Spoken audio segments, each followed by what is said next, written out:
Chapter 13 ત્રીજો lecture start કરીએ. એમાં શરૂઆત કરીએ છીએ આપણે 13.1ના 12મા પ્રશ્નથી. 12મા પ્રશ્નમાં કહે છે, ધારો કે પ્રત્યેક જન્મેલું બાળક છોકરો અથવા છોકરી હોય તે સમસંભાવી છે. એટલે બાળક જન્મે અને છોકરો હોય કે છોકરી હોય એ બંનેના જન્મવાની સંભાવના કેવી છે? સરખી છે. આ સમસંભાવી શબ્દનો અર્થ એવો થાય. તો એક કુટુંબમાં બે બાળકો છે. તો એક સૌથી નાનું બાળક છોકરી છે તેમ આપેલ હોય તો બંને છોકરી હોય તેની શરતી સંભાવના શોધો. અને એ જ પ્રશ્નમાં બીજો પ્રશ્ન છે કે ઓછામાં ઓછી એક છોકરી હોય તેવું આપેલું હોય તો બંને બાળક છોકરી હોય તેની સંભાવના શોધો. અત્યારે આપણે 2 નંબરનું સેન્ટેન્સ અહીં સુધી આટલું છે જ નહીં એવું માનીને બાકીની જે પરિસ્થિતિ વધે એને આપણે પ્રશ્ન માની એનો જવાબ આપણે આપીશું. શું થશે કે સૌથી નાનું બાળક છોકરી છે તેમ આપેલ હોય તો બંને છોકરીઓ હોય તેની શરતી સંભાવના શોધો.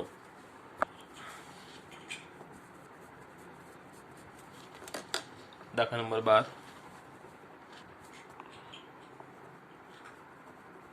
બાળક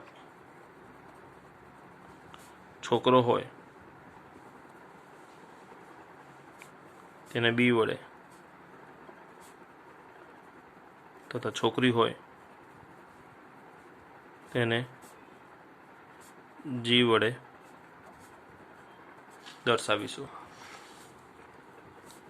તો બે બાળકો ધરાવતા કુટુંબ સાથે સંકળાયેલ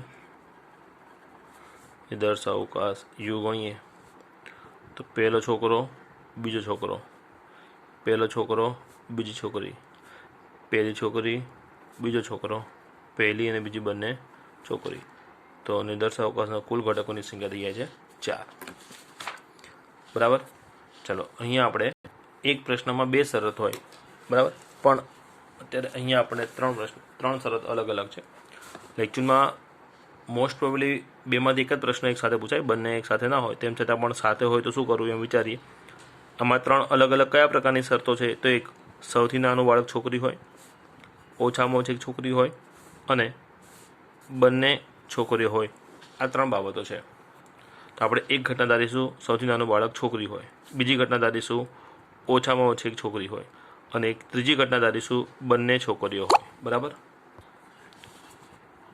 ચાલો,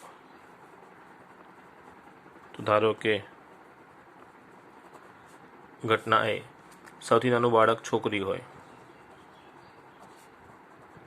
સૌથી નાનું બાળક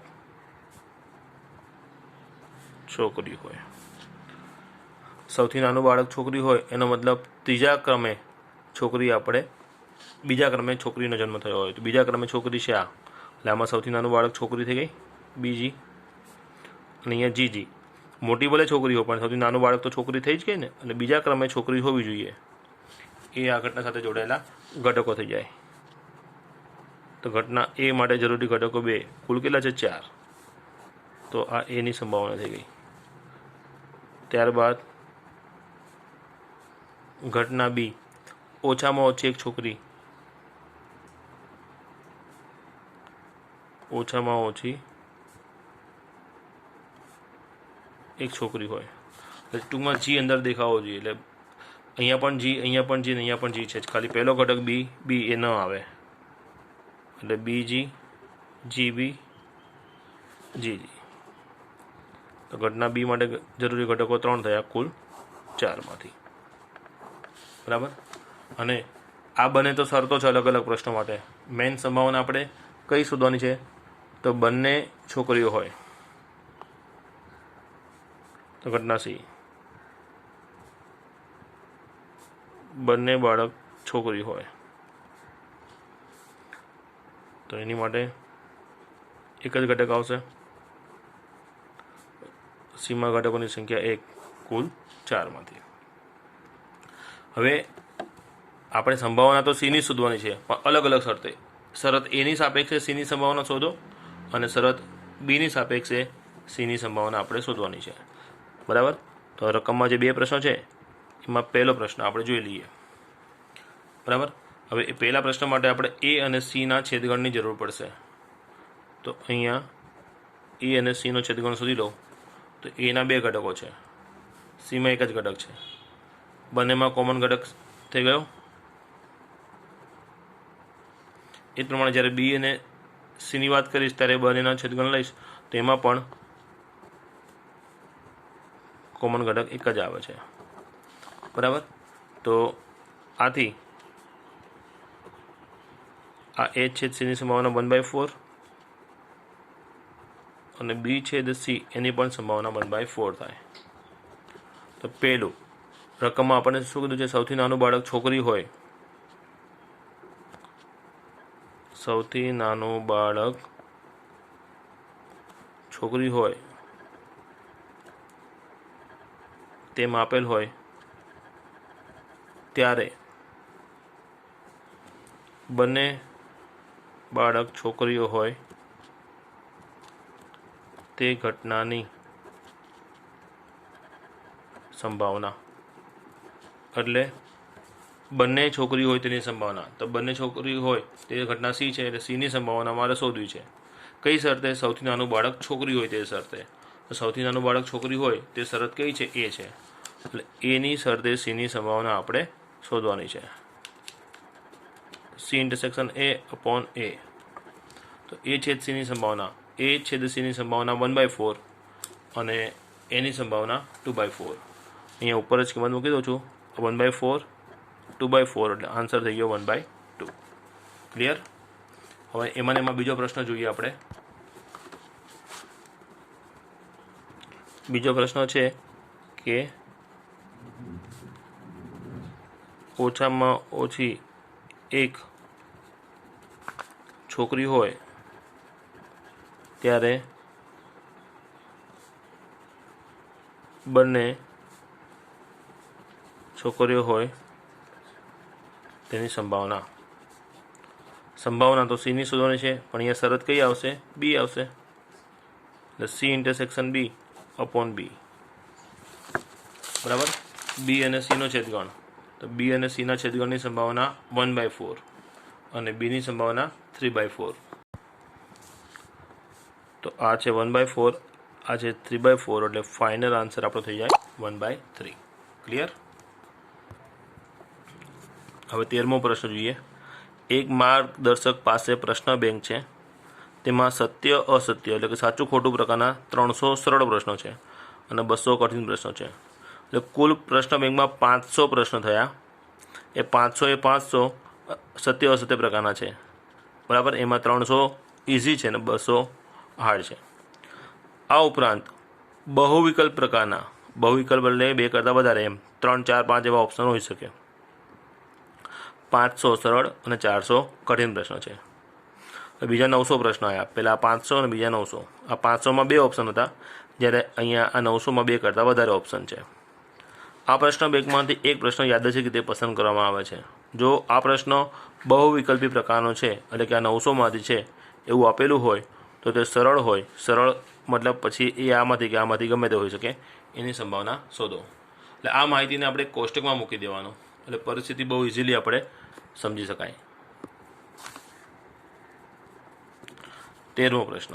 માહિતીને આપણે કોષ્ટકમાં મૂકી દઈએ. બરાબર. તો રકમમાં સત્ય અને અસત્ય પ્રકારના પ્રશ્નો છે.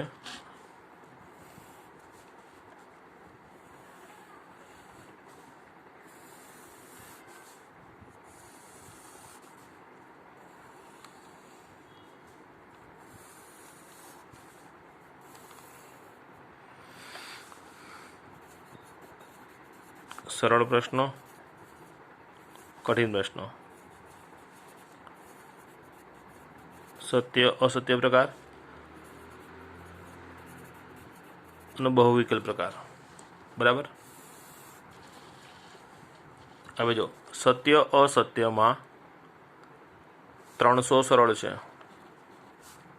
અને કઠિન 200 છે, જ્યારે બહુવિકલ્પમાં 500 સરળ છે અને 400 કઠિન છે. હવે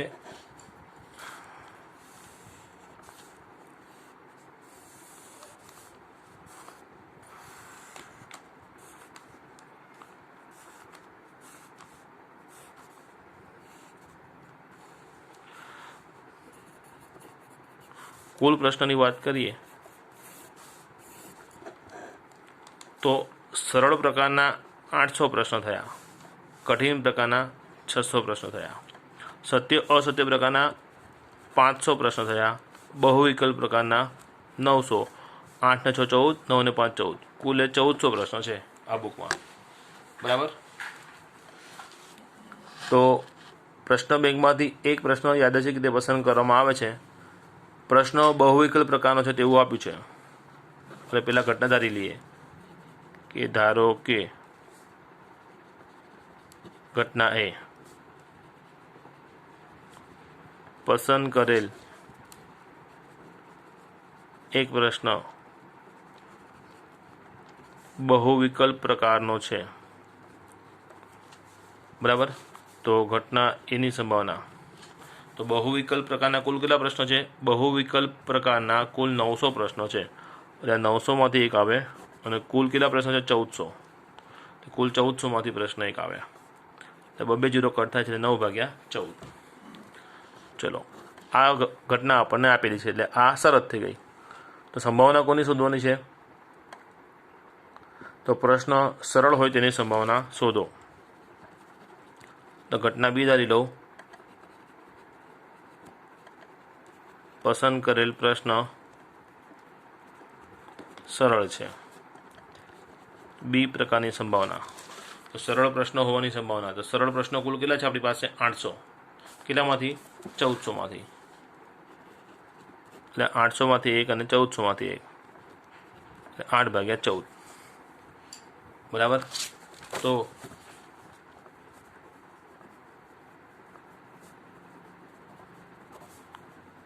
માંગેલ ઘટનાની સંભાવના શું થવાની? તો આપણે એની શરતે બીની સંભાવના શોધ્યું છે.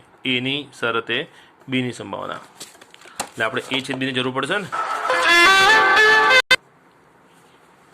એની શરતે બીની સંભાવના શોધવાની છે. એની શરતે બીની સંભાવના, તો આ થશે બી છેદ એ અપોન એ. તો આપણે એ છેદ બીની સંભાવનાની જરૂર પડશે. તો સૌથી પહેલાં તો એ છેદ બી ઘટના કોને કહીએ? તો એ છેદ બી ઘટના એનો મતલબ પસંદ કરેલ પ્રશ્ન બહુવિકલ્પ પ્રકારનો પણ હોવો જોઈએ અને સરળ. તો બહુવિકલ્પ પ્રકારનો સરળ પ્રશ્ન એ છેદ બી ઘટના શું થાય? બહુવિકલ્પ પ્રકારનો સરળ પ્રશ્ન. તો આ એ છેદ બીની સંભાવના કેટલી? તો બહુવિકલ્પ પ્રકારમાં સરળ પ્રશ્ન, તો બહુવિકલ્પમાં સરળ પ્રશ્નોની સંખ્યા કેટલી છે? 500. એટલે 500માંથી એક કુલ 1400માંથી, એટલે 500/1400, એટલે અહીંયા આવે 5/14. એટલે એ છેદ બીની સંભાવના 5/14 અને છેદમાં છે એની સંભાવના 9/14. 5/14 અને આ 9/14. તો ફાઇનલ આન્સર થયા છે 5/9. ક્લિયર? પછી 14મો પ્રશ્ન જોઈએ. 2 પાસા ફેંકવાથી મળતી સંખ્યાઓ ભિન્ન છે તેવું આપેલું હોય તો 2 પાસાઓ પરની સંખ્યાઓનો સરવાળો 4 હોય તેની સંભાવના શોધો. જે આપ્યું છે તે શરત અને જેની સંભાવના શોધી છે તે મૂળ ઘટના, બરાબર. 2 પાસાને ફેંકવામાં આવે છે.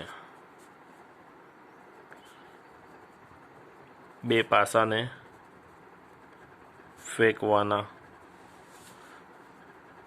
પ્રયોગ સાથે સંકળાયેલ નિદર્શન અવકાશ યુ. પહેલા પાસા પર 1 થી 6 અને બીજા પાસા પર પણ 1 થી 6 પૈકી ગમે તે ઘટક આવી શકે. કુલામાં 36 ઘટક થવાના. ચલો, તો ઘટના ધારી લઈએ. ધારો કે ઘટના એ પેલી ઘટના શું કીધી છે? પાસા ફેંકવાથી મળતી સંખ્યાઓ કેવી છે? ભિન્ન છે. પાસાઓ ફેંકવાથી મળતી સંખ્યાઓ ભિન્ન છે. ભિન્ન સંખ્યા એટલે પહેલા ઉપર 1 હોય તો બીજા ઉપર 1 ના હોય, 1 સિવાય ગમે તે. 2 3 4 5 6 પછી પહેલા પાસા પર 2 હોય તો બીજા પાસા પર 2 ના આવે,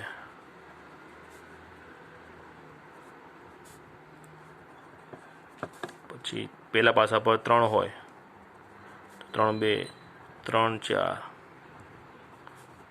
3 5 3 6 4 1 4 2 4 3 4 5 4 6 5 1 5 2 5 3 5 4 અને 5 6 6 1 6 2 6 3 6 4 અને 6 5 કુલ અહીંયા 30 ઘટકો થાય છે, બરાબર. તો ઘટના એની સંભાવના 30 ઘટકો કેટલામાંથી 36માંથી. હવે બીજી ઘટના જેની સંભાવના આપણે શોધી છે, શું કહે છે? 2 પાસા પરની સંખ્યાનો સરવાળો 4. ઘટના 2, પાસા પરની સંખ્યાનો સરવાળો 4 હોય. તો સરવાળો 4 હોય તેવી જોડી કઈ થાય? 1 3 2 2 અને 3 1. આની સિવાય કંઈ થાય નહીં, બરાબર છે. તો બીમાં ઘટકો કેટલા આવ્યા? 3. કેટલામાંથી? 36માંથી. હવે બંનેના છેદગણની જરૂર પડશે આપણને. તો બંનેના છેદગણમાં 1 3 અહીંયા છે, 1 3 આ રહ્યો. પછી 2 2 ના આવે, કારણ કે આમાં બધા ઘટકો ભિન્ન હોય એવા ઘટકો છે. 3 1 આવશે, આ રહ્યા. એટલે બંનેના છેદગણમાં 2 ઘટકો આવે છે, 1 3 3 1. તો A ઇન્ટરસેક્શન B 2/36, બરાબર. માટે માંગેલ ઘટનાની સંભાવના, જો આપણે હંમેશા એક ક્રમ ફિક્સ જોયો છે. આપેલી શરત પહેલાં લખે છે અને જેની સંભાવના શોધવી છે તે પછી લખતા હોઈએ છીએ, બરાબર. તો આપણે બીની સંભાવના શોધવી છે એની શરતે, B ઇન્ટરસેક્શન A/A. તો A છેદ બીની સંભાવના આપણે કેટલી જોઈ? A છેદ બીની સંભાવના 2/36 છે, જ્યારે એની સંભાવના છે 30/36. બંનેનો છેદ 36 કેન્સલ થઈ જાય, 2/30 જે 1/15 કહેવાય, બરાબર. ચાલો એના પછી 15મો પ્રશ્ન. પાસાને ફેંકવાના પ્રયોગનો વિચાર કરીએ. પાસા પર મળતો પૂર્ણાંક 3નો ગુણિત હોય તો પાસાને ફરી ફેંકો, અને પાસા પર અન્ય કોઈ પૂર્ણાંક મળે તો સિક્કાને ઉછાળો. પાસા પર ઓછામાં ઓછી 1 વખત પૂર્ણાંક 3 મળે તેવું આવું આપ્યું હોય તો સિક્કા પર કાંટો મળે તેની સંભાવના શોધો. કાંટો મળે તેની સંભાવના શોધી છે અને 1 વખત પૂર્ણાંક 3 હોય તે ઘટના આપણને આપી છે, બરાબર. હવે પ્રયોગ કેવો થયો?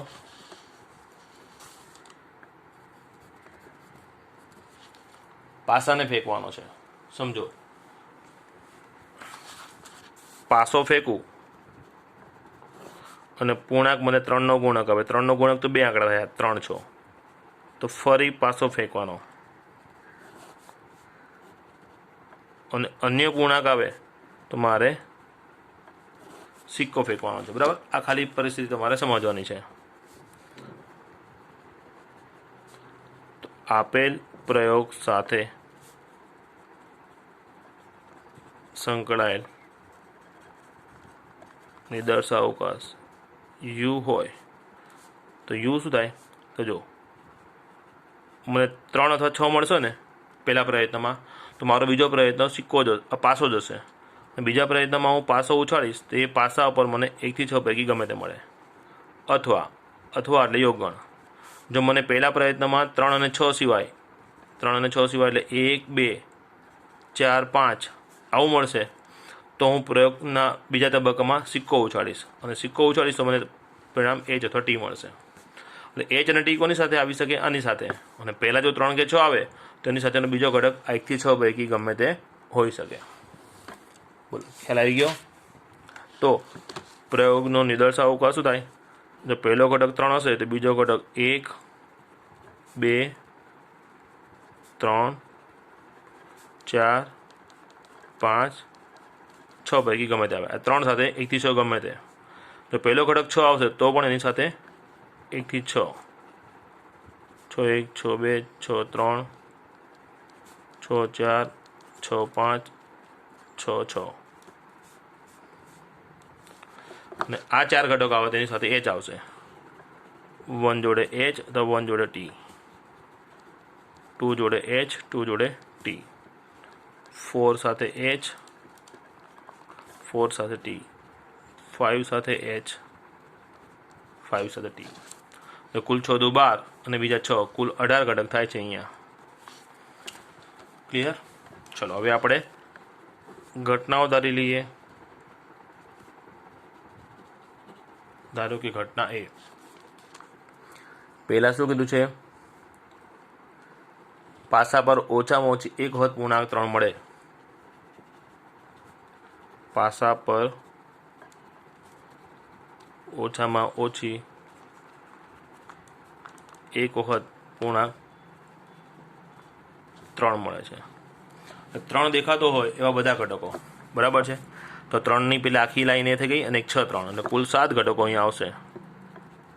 3 1 3 2 3 3 3 4 3 5 3 6 અને છેલ્લે 6 3. તો ઘટના 1 માટે જરૂરી ઘટકો 7. કેટલામાંથી? 18માંથી. બરાબર? 6 દુ 12 13 14 15 16 17 18 19 20 ઘટકો છે ને અહીંયા, 18 નહીં 20. તો 7/20 થશે. આ ઘટના એ થઈ ગઈ. હવે આપણે ઘટના બી લઈએ. બીજી ઘટના શું કીધી છે? સિક્કા પર કાંટો મળે તે ઘટના. સિક્કા ઉપર કાંટો મળે તે ઘટના. સિક્કા ઉપર કાંટો હોય તેવા ઘટકો 1t 2t 4t અને 5t. 1t 2t 4t અને 5t કુલ 4 ઘટક થયા. તો બી માટે જરૂરી ઘટકો 4 થયા. કેટલામાંથી? 20માંથી. બંને ગણના છેદગણની જરૂર પડવાની છે. તો જો બીમાં કયા ઘટકો છે જેમાં ટી હોય તેવા? હવે એમાં હું જોઈ લઉં તો એમાં ટી વાળો કોઈ ઘટક છે જ નહીં. તો એ અને બીનો છેદગણ શું થઈ જાય? ખાલી ગણ થઈ જશે. માટે એ છેદ બીની સંભાવના 0 થઈ જાય. તો અમે લખું માંગેલ ઘટનાની સંભાવના મારે શોધવાની છે બીની. શરત છે એ. હંમેશની પરિસ્થિતિ પ્રમાણે જે ક્રમ હોય એ જ ક્રમ છે આપણે, બરાબર ને? રકમમાં શું કીધું છે જુઓ. સિક્કા ઉપર પાસા પર ઓછામાં ઓછી 1 વખત પૂર્ણાંક 3 મળે તેવું આપ્યું હોય ત્યારે કાંટો મળે તેની સંભાવના શોધો. તો કાંટો મળે તે ઘટના છે બી, એટલે બીની સંભાવના મારે શોધવાની છે. શરત કઈ મૂકી? એ. કારણ કે રકમમાં શરત એ કીધી છે. એ શું છે? પાસા પર ઓછામાં ઓછી 1 વખત 3 મળે. એટલે પાસા પર ઓછામાં ઓછી 3 મળે તે આપણને આપ્યું છે ત્યારે સિક્કા પર કાંટો મળે તેની સંભાવના શોધવાની છે. એટલે બી ઓબ્લિક એ થઈ જાય છેદમાં એની સંભાવના. હવે છેદગણની સંભાવના તો 0 છે અને એની સંભાવના તો હવે ગમે તે હોય. જે કેટલી છે? 7/20 છે ને? તો આ જવાબ થઈ ગયો 0. ક્લિયર? તો 13.1 અહીંયા ઉદાહરણ સાથે પૂરું થાય છે. 7મું ઉદાહરણ આ વખતે તમારે 100 પ્રયત્ન કરી લેવાનું છે. જે આપણે શીખ્યા એની પ્રમાણે આ પણ થઈ જશે. બરાબર? જો ઉદાહરણ મારે આપવાના બાકી કદાચ રહી ગયા હોય તો ખબર નથી, મને ધ્યાન નથી. 2 થી 7 ઉદાહરણ, ટૂંકમાં 1 થી 7 ઉદાહરણ તમારે હવે પૂરા કરી દેવાના 13.1ના. હવે એક જ ટોપિક 13.2 વાળો રહે છે એટલે ચેપ્ટર પૂરું થઈ જશે. બરાબર?